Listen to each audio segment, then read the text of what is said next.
دلا غافل نہ ہو یکدم، یہ دنیا چھوڑ جانا ہے، باغیچے چھوڑ کر خالی زمین اندر سمانا ہے۔ آپ ایک مریض کے پاس تھے تصور کے اندر، اس مریض کی آپ عیادت کرتے رہے یہاں تک کہ اس مریض کا انتقال ہو گیا۔ آپ نے انتقال کا وقت بھی پایا، اس کی آنکھیں آپ نے بند کر لی، ہاتھ صحیح کر لیے، پیر صحیح کر لیا، چہرہ قبلہ رخ کر دیا، کروٹ اس کو دے دی، پیٹ پر کوئی آپ نے گیلی مٹی رکھ دی۔ اب آپ اس میت کو نہلانے کی طرف جا رہے ہیں۔ حضرت مولا کائنات سیدنا علی المرتضی شیر خدا کرم اللہ تعالی وجہہ الکریم سے روایت ہے کہ سلطان دو جہاں شہنشاہ کون و مکان رحمت عالم یا صلی اللہ تعالی علیہ وآلہ وسلم نے ارشاد فرمایا کہ جو کسی میت کو نہلائے، کفن پہنائے، خوشبو لگائے، جنازہ اٹھائے، نماز پڑھے اور جو ناقص بات نظر آئے اسے چھپائے، وہ اپنے گناہوں سے ایسا پاک ہو جاتا ہے جیسا جس دن ماں کے پیٹ سے پیدا ہوا تھا۔ میٹھے میٹھے اسلامی بھائیوں، مدنی چینل کے ناظرین اور عاشقان رسول، جذبے کے ساتھ، جوش کے ساتھ میت کو نہلانے کا طریقہ سیکھیے اور اپنے لیے ثواب آخرت کا سامان کیجئے۔ آئیے آپ کو شیخ طریقت امیر اہل سنت کے رسالہ مدنی وصیت نامہ صفحہ 12 تا 13 پر لکھے ہوئے غسل میت کا طریقہ بیان کرتا ہوں۔ اگر بتیاں یا لوبان جلا کر 3 یا 5 یا 7 بار غسل کے تختے میں دھونی دیں، یعنی اتنی بار تختے کے گرد پھیرائیں، تختے پر میت کو اس طرح لٹائیں جیسے قبر میں لٹاتے ہیں، ناف سے گھٹنوں سمیت کپڑے سے چھپا دیں۔ آج کل غسل کے دوران سفید کپڑا اڑا دیتے ہیں اور اس پر پانی بہاتے ہیں، جس سے میت کے ستر کی بے پردگی ہوتی ہے۔ لہذا کتھئی یا گہرے رنگ کا اتنا موٹا کپڑا کہ پانی پڑنے سے ستر نہ چمکے، کپڑے کی 2 تہیں یعنی ڈبل کر لیں تو زیادہ بہتر۔ حاجی زمزم علیہ رحمت اللہ اکرم کا جب غسل میت ہو رہا تھا تو اس وقت کے کچھ مناظر ریکارڈ ہو گئے تھے، وہ ریکارڈ شدہ مناظر، اور اس میں امیر اہل سنت نے جو احتیاط کے مدنی پھول دیے تھے یہ ریکارڈ ہو گئے تھے۔ ساؤنڈ صحیح نہیں تھی، میں خلاصہ آپ کو کر دیتا ہوں۔ اصل حاجی زمزم کا جو انتقال ہوا تھا اس سے پہلے آپریشن ہو چکے تھے۔ اب جب آپریشن ہوئے تھے تو یہ یوں سمجھے کہ اس طور پر ہمیں سیکھنے کے مدنی پھول زیادہ ملے کہ جب ایسی میت آ جاتی ہے تو ہم گھبرا جاتے ہیں۔ اس پہ گھبرانے کی حاجت نہیں ہوتی، لیکن اس میں بہت ساری باتوں کی احتیاط کی ضرورت ہوتی ہے۔ ان کا تعویذ نکالا گیا، ان کی امیر السنت تشریف لے کر جا رہے تھے تو کفن کا تھوڑا سا حصہ ہوا سے ہل گیا، اسکریپ بینڈ نظر آیا تو آپ نے اسکریپ بینڈ اتروا دیا اور یہ فرمایا کہ اس پر بھی وارثوں کا حق ہے، اور یہ والی بھی اسکریپ بینڈیج نکالی گئی، اور یہ اتفاق ایسا ہے کہ کیمرے کی آنکھ نے یہ باتیں محفوظ کر لی۔ اس کے ساتھ مزید یہ فرمایا کہ اب ایک ایک تنکا وارثوں کا ہے۔ اب ان کے کچھ پیپر، ان پر یوں سمجھے کہ پیپر بینڈیج بھی ہوتی ہے جو جسم پہ باقاعدہ چپک جاتی ہے، یہ بھی لگی ہوئی تھی اور اسکریپ بینڈ بھی تھا۔ اسکریپ بینڈ اتروائی اور دیگر جو ایسی بینڈیج تھی جسے نکالنے سے بلیڈنگ وغیرہ ہونے کا خطرہ تھا تو وہ منع کیا۔ ایسی چیز میت سے جدا کی جائے گی جو ورثہ کے کام آ سکے، اور ایسی چیز باقی رکھی جائے گی کہ جو میت کے لیے ضروری ہو۔ آپ کو اب وہ دکھائے جا رہے ہیں۔ باہر دنیا ہے فانی، نظر نہ کر اس پر، باہر دنیا ہے فانی، نظر نہ کر اس پر، ہے کوئی دم کی یہ ساری باہر آنکھوں میں، ہے کوئی دم کی یہ ساری بہار آنکھوں میں.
چادر یہاں رکھ کر کھینچیں گے کیونکہ جسم کو نقصان پہنچے گا. باقی اس طرح کی ہو گئی چادر سمیت حرج نہیں. پاجامہ غالباً نکل آئے گا جو جو نکل سکتا ہے وہاں بھی نکال دیا جائے. باقی کپڑا بعد میں پھینک نہیں سکتے. اس کو اگر تلوث ہے تو پاک کرنا پڑے گا.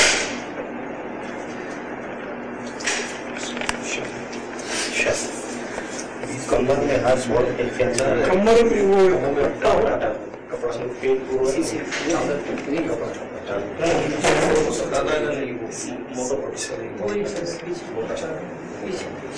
خالی سی ہے.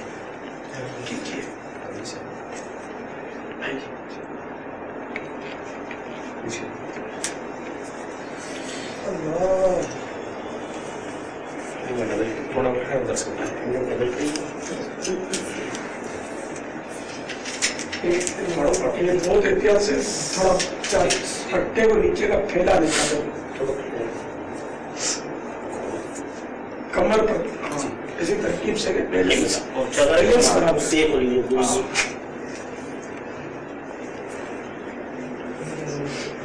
سر کی طرف سے اٹھائیے. پہلے سر کی طرف سے اوپر کرے, چادر بہت پھیلا دے اوپر کر سے نیچے ٹکڑا نیچے.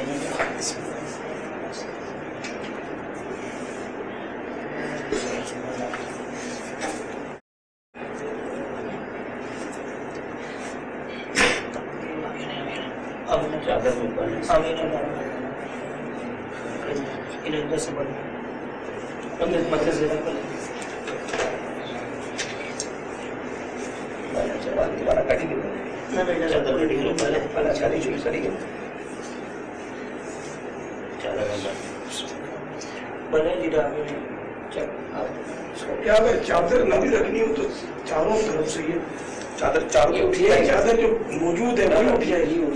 ہاں یہ چادر خامخواہ ملوث ہے. ٹھیک ہے چادر سے اجازت نہیں پتہ اچھی.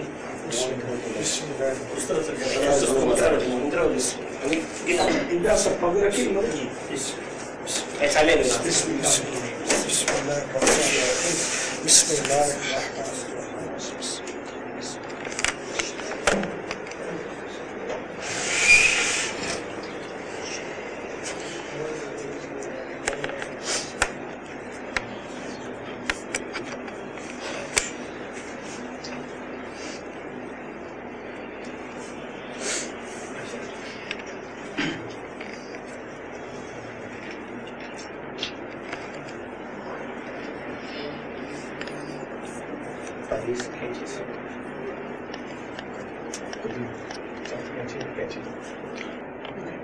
اب یہ کہ سمجھو کہ ان کا جو وارث ہوگا ہم تصرف نہیں کر سکتے. انہوں نے 2 تعویذ میرے پاس 2 تعویذ. یہ تعویذ بھی اب ان کے وارث ہو گیا.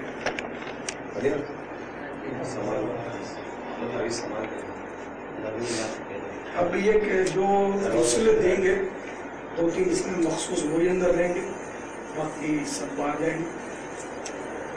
یہ اپنی درینا اس کے لیے اپنے